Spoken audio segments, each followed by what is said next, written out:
Namaskar, good afternoon and very warm welcome to all our viewers who are watching us live on PM eVidya channels and NCRT official YouTube channel. I am Renu Bhatt welcoming you once again in this live phone-in session of webinar on ICT tool. Dear viewers, today is Friday and we have started a special series on cyber safety and security that you will going to watch on every Friday. And today's topic is quite interesting. Topic is cyber pandemic, looking into cyber safety in post-Covid-19 era. Dear learners, we are living in 2021 and it's a high-tech era. And we all know as we are in the middle of pandemic, the whole world is in the middle of pandemic and the situation is stable right now. Lekin, we all are doing things digital now. Most of the things are happening online these days, including studies, where our children spend their most of the time online these days. Knowingly, unknowingly, they indulge in such things that they are not supposed to do. And at the end of the day, they end up as a victim of cybercrime and fraud. I'm quite interested to know more about on this topic. And dear viewers, I'm quite sure you also have some questions and queries about this topic. If you want to tell us something or you have any question and queries, feel free to contact us and feel free to call us on our telephone number, that is 8800440559, and drop a mail on our email address, that is training@cit.nic.in. And if you have joined us through our live streaming, that means on our YouTube channel NCRT official, go to the live chat box and drop your comment out there. Our expert will be happy to answer all your queries and questions. Let me tell you about our expert, and our expert with us, you are Dr. Mohammad Mishbahuddin, Joint Director at Center for Development of Advanced Computing, CIDR, Bengaluru. Very warm welcome, sir. Thank you very much, madam. Good evening, everyone. Today's topic is... Yes, sir. And sir, if we look at the current scenario, today's topic need to be addressed by an expert like you. What you have to say about this topic? First of all, regarding this topic, the awareness about the present day crimes is very much important for anyone in order to protect themselves from being a victim of these kind of crimes as well as cyber attacks. Is very important. If you don't have awareness, then obviously you may, high possibility that you may become a victim of this type of cyber crimes. And most importantly, if you look at the NCRB data, National Crime Records Bureau, which is an office of Ministry of Home Affairs, Government of India, if you look at the statistics that they have released, the report that they have released of 2020, so it also shows that the number of cyber crimes have increased a lot, especially, in fact, it is a 12% increase in the cyber crimes during the pandemic era. And more importantly, during the lockdown, because people were very much afraid of many of the things. So the criminals have exploited their fear and then they have committed various types of cyber crimes. So this is very important topic, and I hope that the participants who are watching this or who are attending this right now will be concentrating on this topic. And if you have any doubt, you please put it in the chat box. We'll surely take up the questions at the end of the session. Sure, sir. Shall I start, madam? Sure, sir. Session? Yes, sir. Okay. Thank you very much. Good evening again to everyone. This particular talk is as part of our information security education and awareness project. And currently, Government of India has also announced, Ministry of Electronics and Information Technology has announced that this month is National Cyber Security Awareness Month. So as part of that, this is an important topic for anyone. This is a general topic. I'm not going to talk much into the technological details. In fact, I will be giving a kind of awareness kind of a talk so that everyone, whether they are students from 8th standard, 9th standard, 10th and above up to degree level, or parents, anyone who watches this, I hope that this particular talk will benefit to them, or at least increase their knowledge in this particular area. So I'll start with the basic first. The first thing that we need to understand is what internet is. Internet is basically a network of networks or network of computers, multiple computers. But what basically for a layman, what is internet? In order to understand that, let us try to first understand that internet is an information highway. Internet is an information highway. What do you mean by information highway? Let me give an example of information highway. We already have a highway. We see the road highways, right? For example, I'm from Bangalore. So Bangalore to Chennai, Bangalore to Pune, Bangalore to Hyderabad. There are many national highways that are there. So a highway is basically a medium for anyone to travel from one place to another place. Similarly, internet is information highway. It is a channel. It is a medium on which the data transmits from one end to another end, or from one entity to another entity. That is what is internet. Okay. Now, one more important thing that we need to understand, that on a highway, you will not see the police personnel or the security personnel deployed on the entire stretch of the highway. We don't see that. That means that highways are not fully protected by the police personnel or the security personnel, right? But suppose if on a highway there are certain shops or there are certain restaurants, very big restaurants are there, or dhaba, very big, famous dhabas are there. And if they want to protect their premises, their building, they will deploy one or two security personnel for the protection of their own premises, for their own building. Hope you are understanding this. Exactly same is true with internet as well. On internet, there are websites. For accessing a website, we type www, World Wide Web, www.gmail.com, www.rediff.com. So similarly, what are these www? What is web basically? What is the difference between web and internet? Many people get confused. They think that web and internet is same. But we need to understand that internet is just a medium. It provides you a kind of a information highway for traveling from one place to another place. Now, on this information highway, you will find different types of shops, different types of businesses, different types of information websites. So those type of websites are nothing but web. That is nothing but web. So it is very simple to understand. Web is different. Web is basically whatever business I have, whatever, suppose if I have an educational institution, so I am making my presence on internet in the form of a website. So that is what is web. So World Wide Web is basically a world market wherein you can see any sort of website on internet. Okay. Now, I was giving you the example of highway and the restaurants or the dhabas on a highway, which will be protected by the respective dhaba owners or restaurant owners. But by default, your highways will not be protected.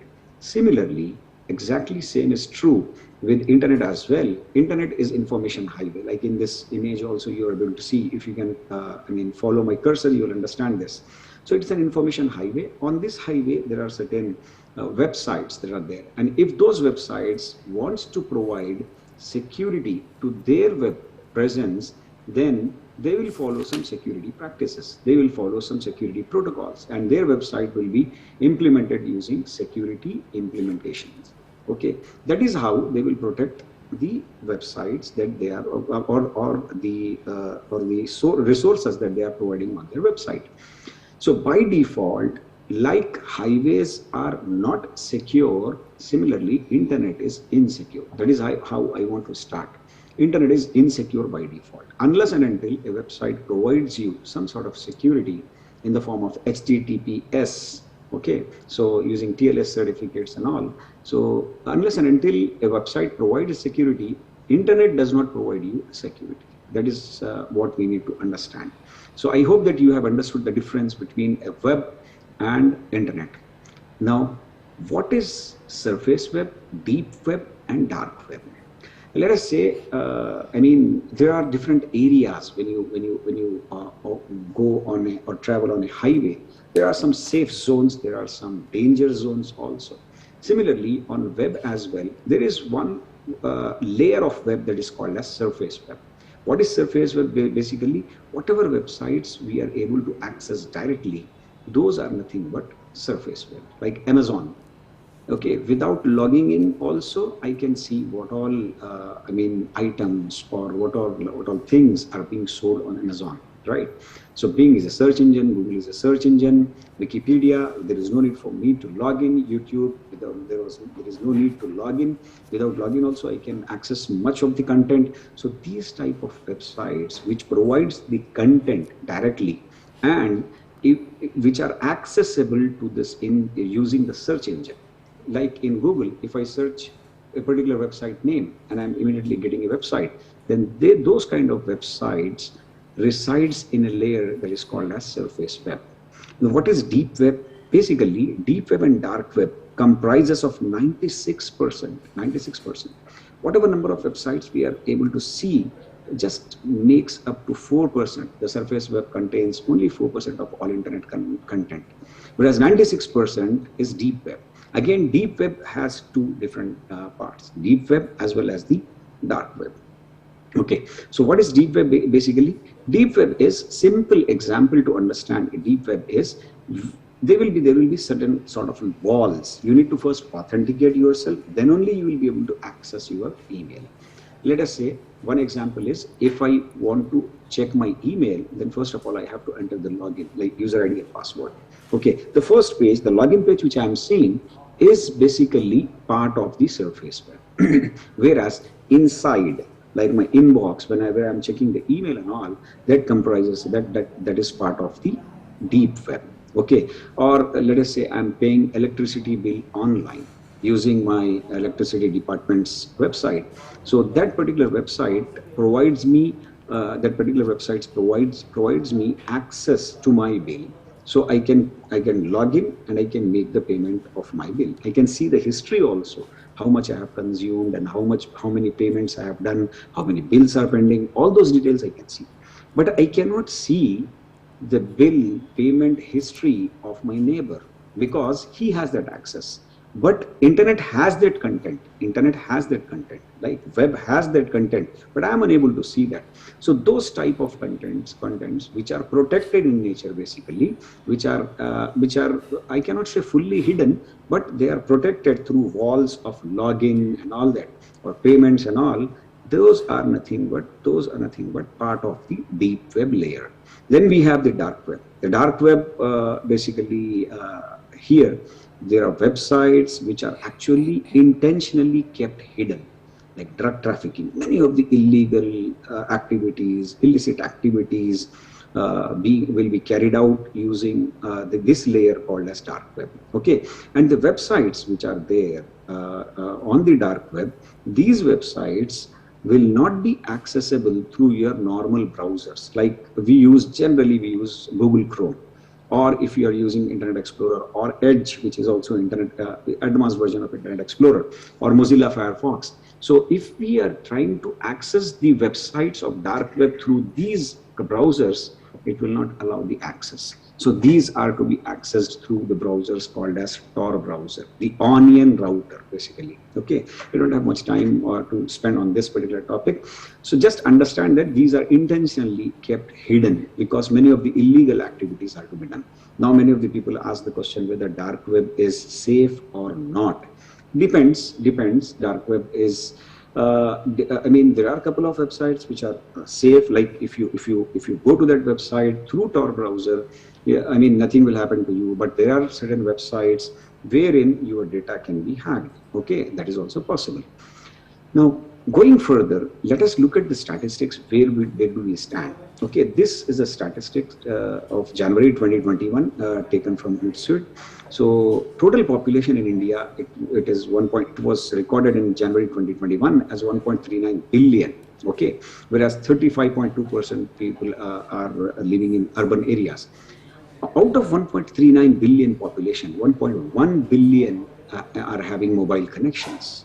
Why I am giving this statistics is I just want to show you that we are going very fast on an e-way, electronic way, okay, or mobile way, M way. Okay, we are using mobiles for purchases and all. Internet users 624 million. That means around 62.4 crore users are using. Active social media users 44.8 million users are active social media users. So that means that whenever any society uses ICT, information and communication technologies, directly or indirectly, then that particular society will be called as cyber society. That is what we need to remember. So now we are part of a cyber society now. We have become a cyber society. Because in India, many people are right now, if you take the example, we are actually interacting with each other through virtual mode. So we are part of a cyber society. So the students, they are attending online classes, doctors doing online consultation, judiciary, they are providing their verdicts online, they are maintaining their own websites. So every aspect of our life is now basically they are directly or indirectly using ICT. So that is where we have now become cyber society. Please remember that in a society, there are bad people, there are good people. There are good people, there are bad people. Okay. Right. But due to bad people, crimes happen. But when we talk about cyber society, so again, here there are good users, there are bad users. And when there are bad users, there are cyber crimes that happen. There are cyber frauds that happen. There are cyber offenses that happens that we need to remember. Okay. So, the very good thing is India is marching very fast, at a faster speed on e-way. Okay. And this is a very good sign of a developing nation. Okay. But at the same time, it is alarming. It is alarming. We need to be very much careful when we are dealing with, technology. Okay. Now, look at the other statistics. How many users are using chat apps, messengers? 91.6%. Social networking apps. Most of the, youngsters, they are indulging with that. 89.5% of the users are using social networking. Entertainment and videos, 75.0%. So if you look at the statistics for every different type of category, there are percentages, very good percentages of people who are using these applications. Now, what about spendings? How much money we are spending through mobiles or through mobile apps or through websites? If you look at the travel, mobility and accommodations, hotel industry, travel industry and all, Indians have already spent $35.18 billion, quite a huge money actually. January 2021. This is the statistics of January 2021. Fashion and beauty, $13.16 billion. Electronics and physical media, and then food and personal care, 10.48 billions of dollars. When we are talking about dollars here. So huge amount is being spent through this mode, virtual mode, through online mode, internet mode, web. So that is where we need to be careful, because when we are spending money and when there are financial transactions, obviously the third parties would involve themselves. In third party means unauthorized third parties who will be interested to get into your account and hack into your account. Now, if you look at the recent news clip, like September 29, 2021, crimes too went digital in the pandemic, up 12%.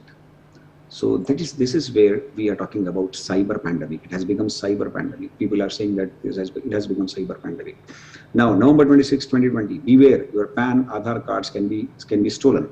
Okay, your data can be sold. So many news clips on a daily basis you can see. Okay, I cannot read each and everything. You can just see it at an indicative list. Identity theft kind of attack. What do you mean by identity theft? Basically, stealing your identity-related information is nothing but identity theft. So Norton has done a survey, and in 2020 report, it has said that there are 2.7 crore people who are affected by identity theft kind of a cyber crime. 4 in 10 Indian adults have experienced identity theft. Cyber criminals stole rupees 1.2 trillion from Indians in 2019. It's not a small amount, 1.2 trillion. Okay, 12,000 crore. Okay, 83% of the Indian consumers concerned about identity theft. So many attacks are there. Now in COVID, what kind of crimes, new innovative types or innovative methods they have identified. And the new kind of crime that they came up with, the concept is called as fearware. What do you mean by fearware? People are very much afraid about the corona and then coronavirus, COVID-19 pandemic, because people have lost their, people have lost their dear ones and all. So obviously there was a sense of fear in everyone. So exploiting the people's fear is nothing but fearware. So what they have done, they have, criminals have uploaded some mobile apps. There are some websites wherein this was in the first lockdown. Okay, people were very much curious to know how many number of cases are there in India, how many number of cases are there across the globe, country-wise and all. So there are many apps that people were looking at. So some interesting apps, it looked like interesting and interactive. So when you open this or when you download this app, a virus or a worm or a Trojan will get installed into your system or into your mobile. Or supply chain update in context of coronavirus. You know that in the first lockdown, it was a very strict national lockdown. So, if you want to purchase an item also, it was quite difficult. So people have started receiving emails that there is an update in the supply chain. So in the context of coronavirus. So, when you open this mail, they'll say that the details are given in this particular zip file. And if you open this particular zip file, a virus or a worm will get installed into your system. Okay, beware of SMS claiming to provide free COVID relief package. Cybercrime cell has notified this that, okay, don't respond to or don't react to the SMS that you receive claiming to provide free COVID relief packages kind of thing. Fake mobile apps were introduced, wherein basically, as I told you in the previous slide also, to give you the update about the cyber safety tips, the corona safety tips, and then similarly, the corona updates as well. Now, many of these, apps, such as one example is a Spymax, which the police has notified that might be stealing your data. So once you install this app, suppose if it is a Trojan from outside, what do you mean by a Trojan? Trojan means from outside, the app looks like a genuine app. But when you download it, along with it, a virus will get installed or a spyware will get installed into your system. Okay, and that spyware will steal your data and sends to the criminal or the attacker. Everyone knows that the Prime Minister had announced the PM Cares Fund and then asked the people to, contribute to PM Cares Fund for helping people who are affected during the lockdowns and during the pandemic. So the criminals have exploited this as well. Okay, so what they have done is they have created the UPI ID. Okay, PM Care Fund @SBI. The original was this one, and many people have believed in these type of UPIs, and they have transferred also PM.care, PM Care @SBI. It was PM Cares, so PN Cares. So generally people don't look at that. So, you need to be very much careful when these type of UPI IDs or this type of fund requests comes to you. Fake vaccine registration app. Once the vaccine was announced that it is introduced, the vaccine is announced in India, then people were, curious to register and then go for the vaccination. Okay. So what happened is now out of this, some sort of malicious app, I can say, malicious apps were provided by the criminals, so that if people download that kind of an app, then along with that, a spyware or a virus or a worm would also get installed, right? Vaccine registration app, something of that. Whereas Government of India has provided, a website of CoWIN. Okay, so there is no such app actually. Okay, so these type of apps, then then Government of India has notified that you beware of the fraudsters because they are coming up with these type of vaccine registration apps. Okay, COVID-19 related fake emails also were introduced. Still people are receiving these. So safety measures, if you want to see the safety measures, suppose if you want to see, let us say if I am flying from here to Delhi, or if I am going to some other city, Jaipur or somewhere, I don't know whether what kind of corona safety measures they are taking. Like at the airport, they want RT-PCR, they want vaccination certificate or what. So if I am searching that one on Google, so I'll receive one email. Okay, one email saying that these are the safety measures, location-based safety measures kind of file. When you download this file, this may, download virus or a worm or something like that. So, I mean, the experts, they have given that the Checkpoint Software 2020, they have given that biological pandemic and cyber pandemic. If you look at, okay, infection rate here, obviously, infection rate is quite high. Here, it is highly infectious biological pandemic, whereas infection rate basically based on the malware. Malware means malicious software, okay? So, I mean, there are many of the, like one such virus called Slammer doubled in size every 8.5 seconds. Now, infection prevention here. So quarantining. This quarantine is different. You have to go in a separate, I mean, secluded place, and then you have to stay for 14 days. Whereas here, quarantine means you just take out the machine which, let us say this particular laptop or this particular system, you are feeling that this is infected with virus, so immediately you remove it from the network and keep it aside. Okay, something of that sort. So quarantining the machine, sandboxing, no. Isolation. Zero trust is basically a new kind of architectural technology, network architectural technology that has come up. So you either, configure zero trust configurations on your network or segregate the network. Okay. How to trace? There should be a threat intelligence mechanism, and then artificial intelligence, security operations center, and all that. Okay. Now, what are the safety best practices? That is what you might be interested into. First thing is awareness. Think before you click. This is very, very, very important. Think before you click. Okay. Cyber hygiene. Cyber hygiene means follow hygienic practices in cyberspace. That is what is nothing but cyber hygiene. You apply patches. Suppose if you have mobile, you update your software, or you update your mobile operating system, you update your antivirus, and follow the compliance reports. Okay. So asset distancing, so network segmentation, you use multi-factor authentication, you improve your authentication mechanism and all that. Okay.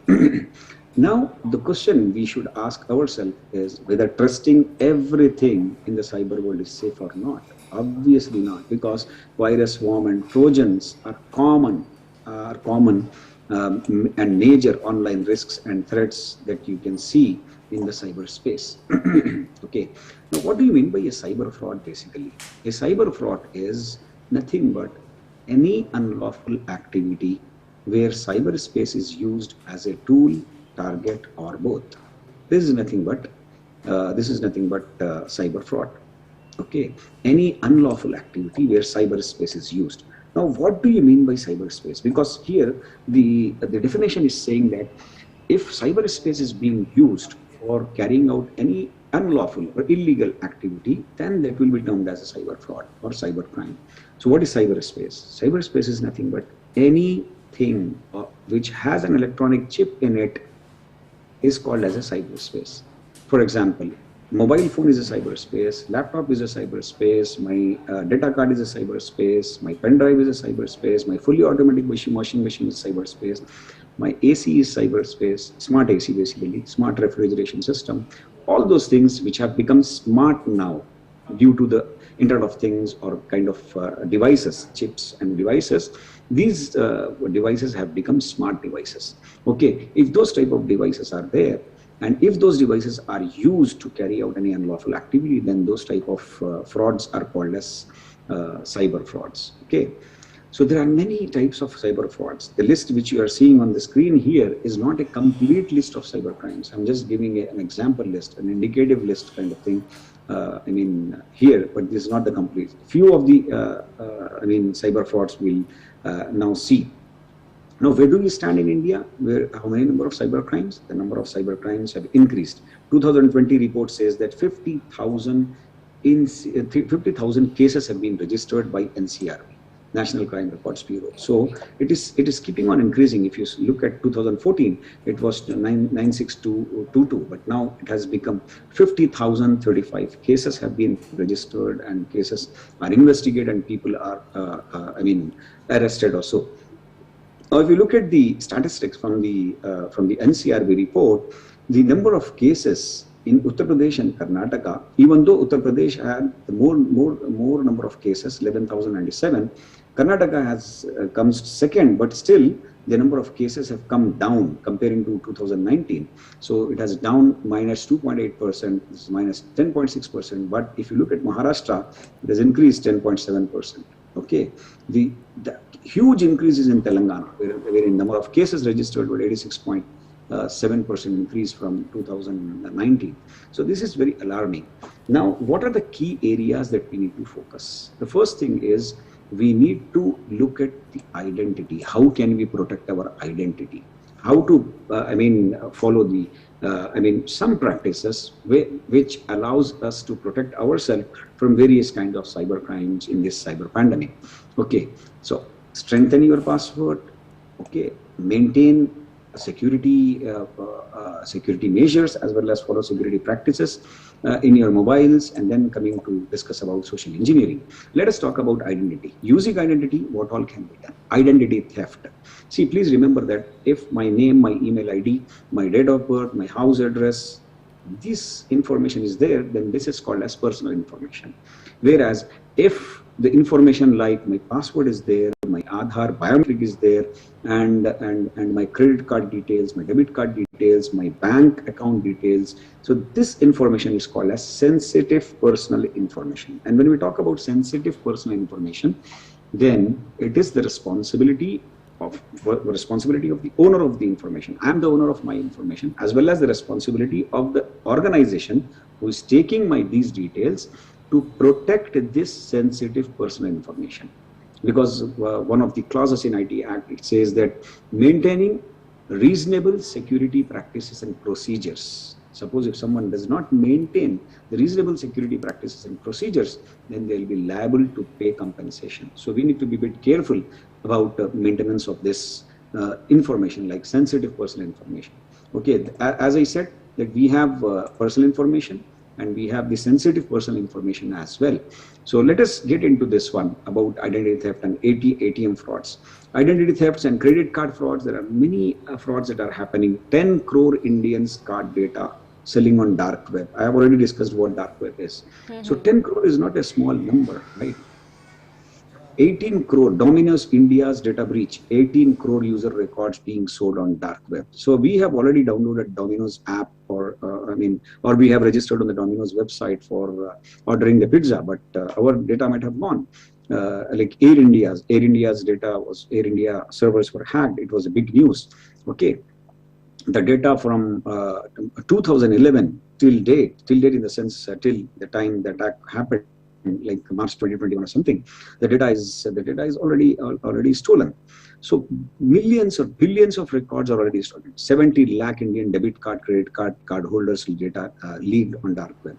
Big Basket, which now it has become a household name, Big Basket user data allegedly leak on dark web, including email IDs, numbers, addresses of 2 crore. This is not a small number. I mean, crores of people are losing their data. So we need to be very much careful about where we are entering the data.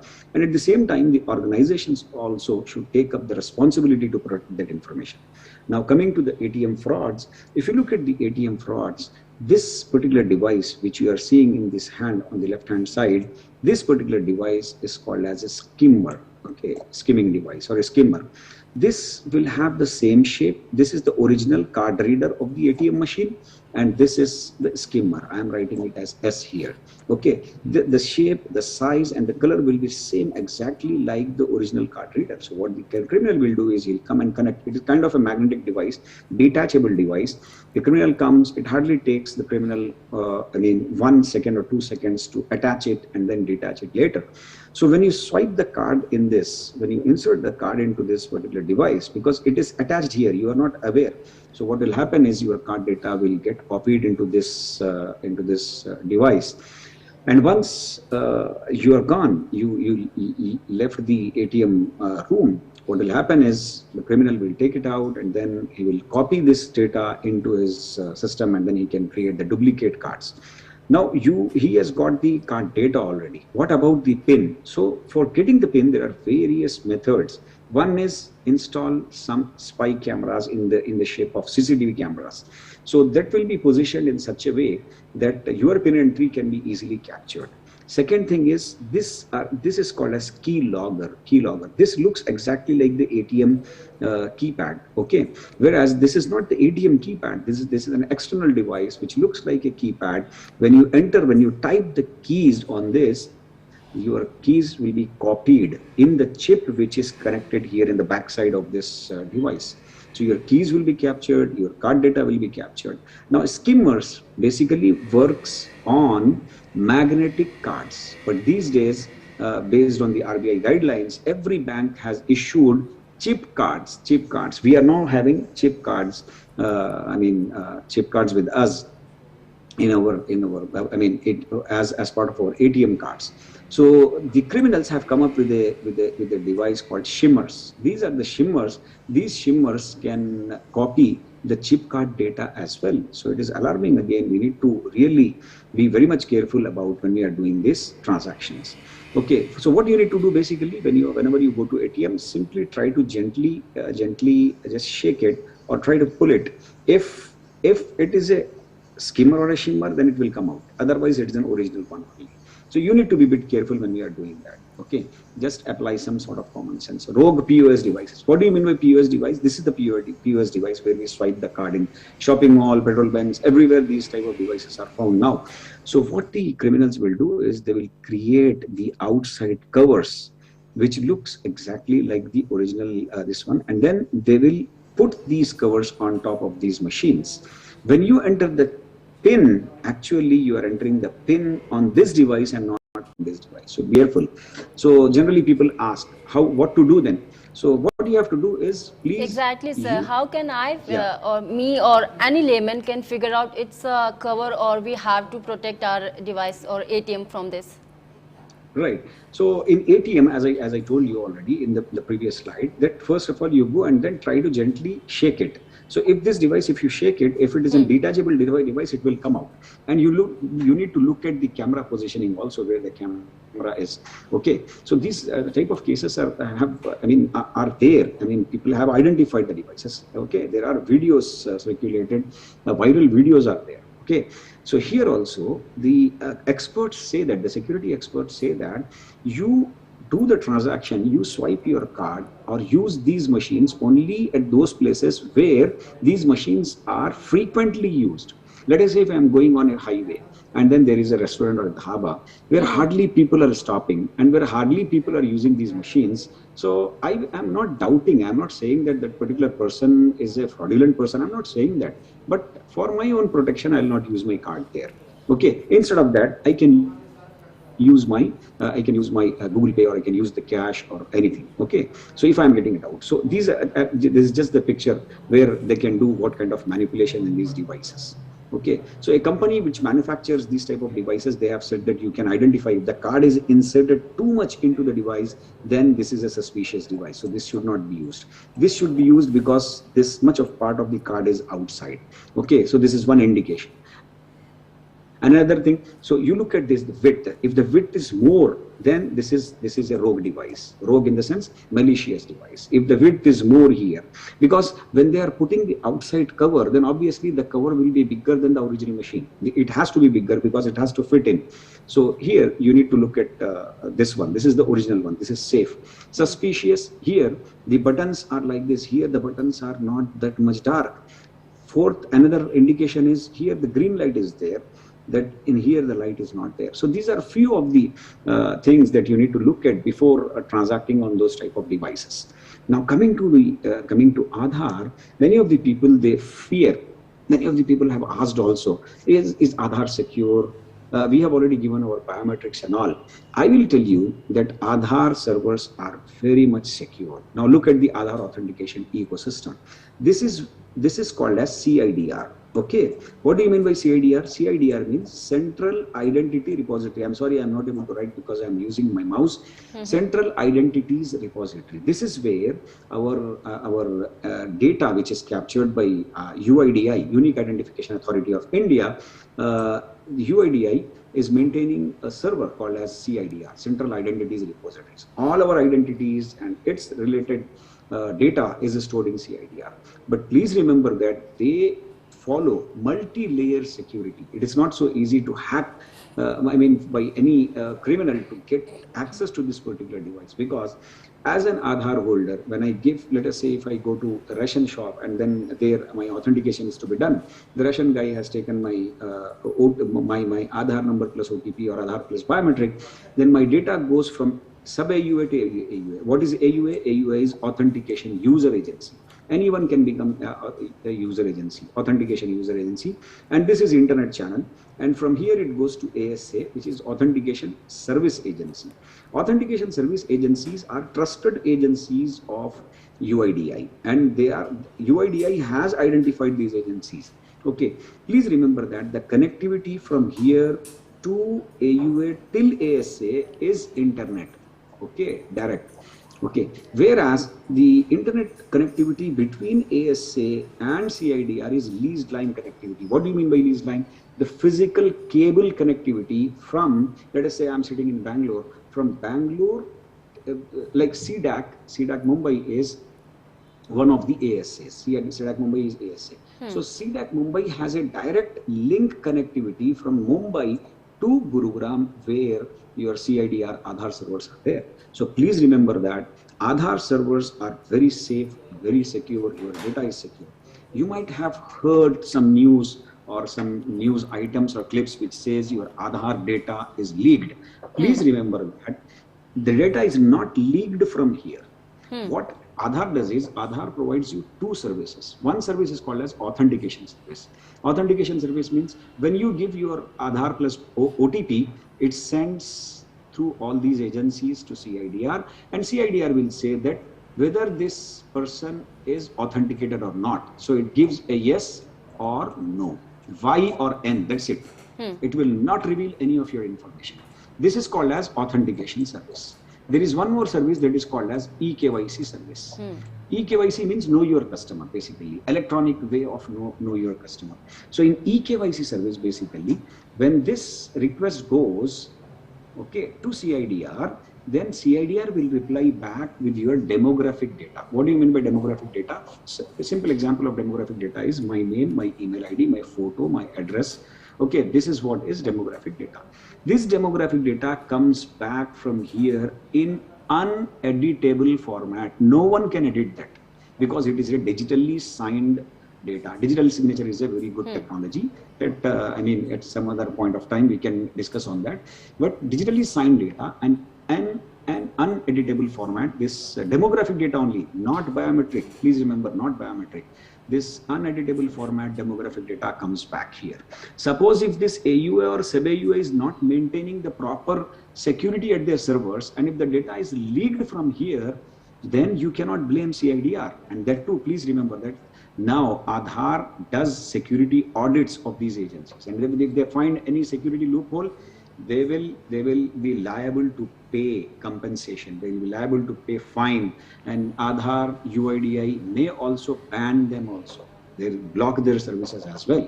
They have all those powers. So our Aadhaar data at CIDR is very safe. Please remember. Still, if you feel that, okay, I need to be more secure, then Aadhaar has introduced an ID that is called as virtual ID. What is this virtual ID? Basically, it is a 16-digit number. Your Aadhaar, original Aadhaar number is 12-digit number. Okay. So let's say like my name, I have my name. But when I come to organization, there is one employee ID also that is there. If a student is there in 10th standard, they will get some hall ticket number, registration number. For 10 plus 2, they have their registration number. For engineering, they have another ID. Similarly, like Aadhaar is your permanent ID. Like my name is permanent with me. So Aadhaar is a permanent ID. Now, whereas virtual ID, what is virtual ID? So virtual ID is a temporary ID, 16-digit ID. If you want to generate different IDs, every 24 hours, you can generate a new virtual ID. So suppose if I go to a telecom operator, if I want to buy a SIM card, so I can just give a virtual ID number to them for my eKYC authentication. It is not mandatory though, but still if I want to give, I can give. So I can give that 16-digit virtual ID to them, and then they can authenticate me. Next day I can change my virtual ID. So my Aadhaar number, there is no need for me to give the Aadhaar number also. So my Aadhaar number is protected. How it is protected? Because I am not revealing my Aadhaar number. Instead, I am giving the virtual ID, 16-digit virtual ID. So every 24 hours after the use, if I can create a new virtual ID, then the previous virtual ID which I had created will become invalid. So that is how the Aadhaar has provided this very good feature of virtual ID. Now next, you can unlock your biometric as well. Like if you are thinking that, oh, my biometric, whether it is secure or not, so better you lock it. So how can you lock it? It is very simple. Go to Aadhaar website, go to Aadhaar services, and there you will find the Aadhaar based. You will find the Aadhaar number. You have to enter you will find an application form wherein you have to enter the Aadhaar number, OTP and CAPTCHA, and then your biometric will be locked. You can unlock always, okay, you can always unlock. So it is always better to download this app. I always recommend everyone to download Aadhaar app. So many features they have given. You can even lock your Aadhaar number also. If you are thinking that your Aadhaar number is misused by somebody, so you can lock your Aadhaar number as well. So this just a screenshot of that Aadhaar app. Okay, so my Aadhaar, you can download your digital Aadhaar onto that app. Okay, you can download the Aadhaar, you can order the Aadhaar reprint in the sense, suppose if you want another card. Nowadays Aadhaar itself is giving you the Aadhaar card in the form of a PVC card. So that also, updating online address, so many features are there. And virtual ID also, you can create it from here itself. You can unlock your biometric also. You can set the Aadhaar lock also. You can generate the OTP as well. So many features they have given. Very good app. But you have to download it from the Google Play Store or App Store by looking at this logo, by looking at this, very important. Who is providing that? Okay. If someone else is providing a rogue app with similar name, then you should not download that. Okay. So now coming to 1 or 2 minutes, I'll take on password. I'll directly show you one demo if I can. See, you always need to check your passwords. So here, let me interact with our viewers. So many viewers have joined us through live streaming on NCRT official YouTube channel. It's a request, if you have any query, do drop a comment out there. Or if you want to share your experience with us, feel free to contact us on our telephone number, that is 8800-440-559, and you can drop a comment at our live chat box in our YouTube channel. Yes, sir. Okay, thank you very much, madam. Suppose if my friend's name here, my colleague's name is Srikanta. Okay, so let us say if he wants to set a password, then a simple way is generally we have to set strong password. A strong password means combination of small letters, capital letters, numbers, and alphanumeric characters. So what I will do is here I'll write Srikanta B, for example. Okay, so I'll do one thing. 2 capital letters are already there. And now I'll do it as @ instead of A, I'll write @, then I'll write 1, 2 and hash symbol. Okay.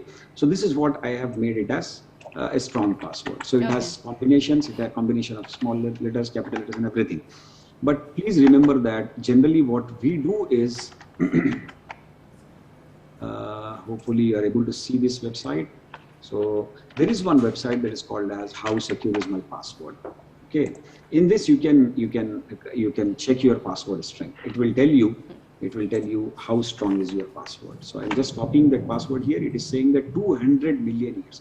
One computer will take 200 million years for breaking this password. Okay, so but still 200 million is not so good. I feel it should be billions of years. That is one thing.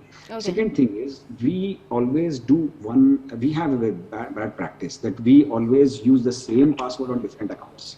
Okay, because we cannot remember these complex passwords. So I always suggest that better what you do is keep this password as your base password. I'm calling it as base password. Okay, I'll always keep this as a base password. Let us say if I am creating an account on Instagram, then I'll write it as Instagram here. Rest of my password is same. Let us say I have a password of my online SBI website. Okay, so I'll write it as online SBI. Now let us try to check the password strength. How much is the password strength for this kind of a password? Okay. Now see, 19 septillion years. Now what is septillion? septillion years, how many?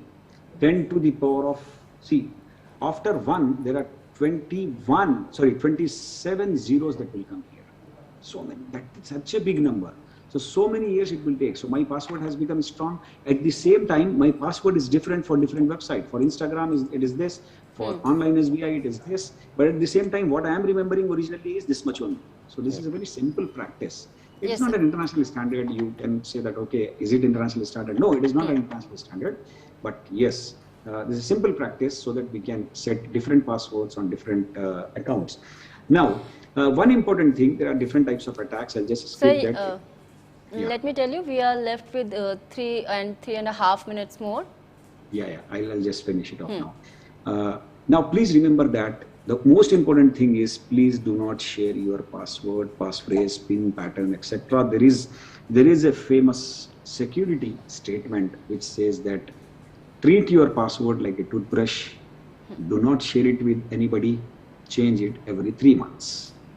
So password sharing is almost like a crime because the statement says that whatever is done with your secret is actually done by you. Whether I am present at the place of crime, time of crime or not, does not matter to me. But I had shared my password to somebody, and that somebody has actually done a crime using my password, like sending a offensive email or a obscene means dirty email. These are cyber crimes basically. So my password he has used for email, and then he has used he has used an offensive email or a dirty email to somebody, and that somebody who has received that has filed a case. So the court of law will say that even though I am proving that I am not there, with all the witnesses and evidences I am showing, the court of law says that no, your secret is used, so you are liable for that punishment. Okay, so I'll stop here at this point of time. So the only thing which I would like to say is stay safe, stay secure. Okay, that is what are the days in this pandemic. Thank you very much. If you have any queries, I'm Sir, actually, I wanted to know from you that we are using our phone very much. Our phone is very, very important these days. Can we trust on mobile apps that we downloaded from Google Play Store? Yeah, Google Play Store, basically there are many apps after uploading, suppose if there are complaints that have come, or Google security team, if they are checking that these apps are becoming rogue apps, then Google will remove that app from the App Store. So what we have to do is we need to be little bit patient. Whenever an app comes and it is giving you some 5% or 10% discount or 30% discount, 50% discount, don't go by that particular app immediately. Let people download it. Like what generally the expert says that you need to look at how many number of downloads are there. Okay, what are the ratings of that app? Okay, so read the comments of the people, then only you go for that app. And most importantly, try to download the apps from the trusted companies, government sources or trusted companies. Yes. So one of our viewer, Anas Khan, wants to ask you a question that Facebook data and images are really secure. Is that so? See, actually, the servers from the security point of view, if you look at, okay, they maintain the security at their servers and all. There are two different things. One is security, second is privacy. Okay, security point of view, they will obviously follow the international security standards and all for maintaining the data in their servers. Okay, maintaining your data securely in their servers. That is okay. But privacy is one aspect wherein we have already signed, or we have checked that tick mark we have given that I agree to the terms and conditions. There you have already said that, okay, you can use my data for some other purpose also. So you have to read that privacy statement. So that is why what Facebook has done was, Facebook has sold that data. You remember that a couple of years back, that Cambridge Analytica kind of case had come up, wherein the news came out that Facebook had sold the data, obviously, to the other people, other companies who generally do the analytics on that to identify the patterns and all that stuff. So security point of view, okay, but privacy point of view, it's a big question mark. Okay, so because these days, please remember one statement, that data is the new oil. What do you mean by this? All the Gulf countries, they become filthy rich. They were just deserts. They became filthy rich only because of the exploration of oil in their respective countries. Now, this era is of data. So actually, we are running very short of time right now, and we are not able to carry forward this session because we have to wrap up this session here only. Thank you so much for your detailed information on cyber pandemic, looking into cyber safety in post-COVID-19 era. Thank you so much for your informative session, sir. Thank you very much, madam. Thank you. Thank you all. And dear viewers, it's time for me to wrap up this session here only, but stay with us on PM eVidya channels and NCRT official YouTube channel. Renu Bhatt is signing off. Namaskar.